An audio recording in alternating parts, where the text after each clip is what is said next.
Hey guys, so I haven't really had a chance to do a side-by-side because both cars haven't been really side-by-side to each other.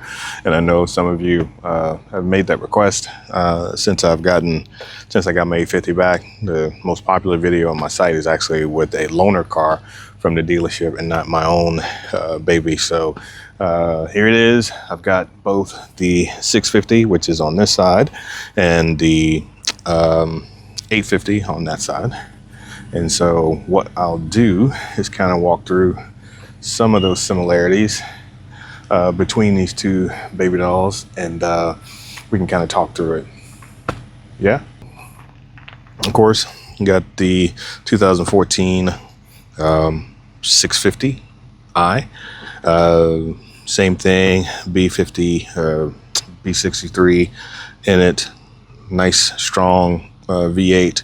And then of course you've got the same type of engine, and this one tuned a little bit higher.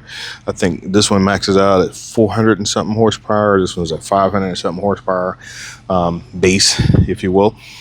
So he has the nice black rims on his, and I have the mag spokes on mine, sport spokes. I think we covered this, put a spoiler as the carbon fiber performance spoiler on mine, and I've got the factory spoiler.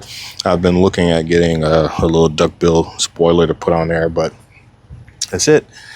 His is a four-door coupe. Mine is a coupe as well, two-door. But the main differences between these two back seats is that a average size human and above probably won't fit back there, whereas here, depending on how the driver is sitting, and I don't know if you know how young people sit, or my wife, they sit with the seat all the way back. So a person, I'm 5'10" and a half, so not quite 6 feet, but close to it. Headroom is fine, but I do have to kind of yogi my way into the back seat. But once I'm in there, I'm fine. It's just getting into it, because the rake, as you can see, the rake on this is very severe because it's a coupe, right? But there is headroom in there. This one, the rake isn't as severe as in the coupe, but as you can see from the kink, it is a severe rake. So because of that, it's not so much the headroom inside once you're in, but getting into it. And then I don't know if you can see through that window, this is the actual B pillar, and that's the seat position that he sits in typically. So if he has guests, he may scoot it up a little bit further. So getting into the back seat of that sumbitch is not the best use of humanity. But as you can see, they're both beautiful vehicles, and they both have enough power. And again, his is that navy blue, Tanzania blue type of thing. And mine is not alpine white, which I get a lot, but it's mineral white. So it has a bit of a pearl in it. So there's that piece. Overall, both very good cars, very dependable for the most part. Now, because his is a 14, that he's done, which is just regular maintenance. It's 10 years old on it. So there's been some maintenance on the thing. Where is it? There it is. But he's pretty much fixed everything that needs to be fixed on it. But mine is 19, and I've had to have some things done with it. One of the faults on both of these, on that B63, is there is a reservoir of coolant that sits above the engine block.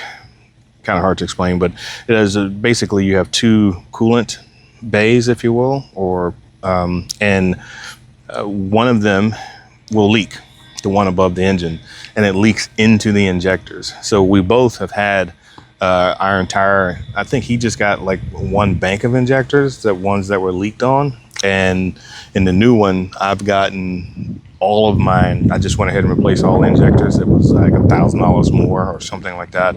So I just went ahead and did them all. Yeah, so that was painful.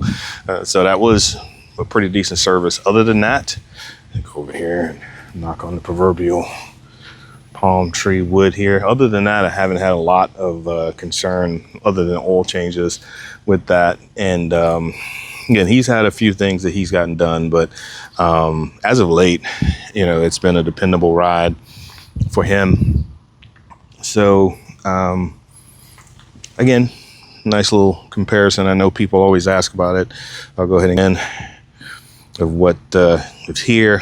And then normally my wife's X5 BMW M Sport is sitting here, and then on this side, or usually back there, is my other boy's Charger.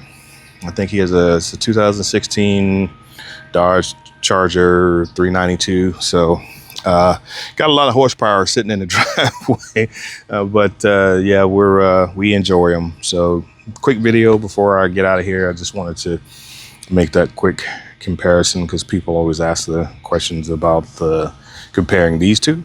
And oh my goodness, I gotta put this thing through and give it a bath. But anyway, thanks y'all.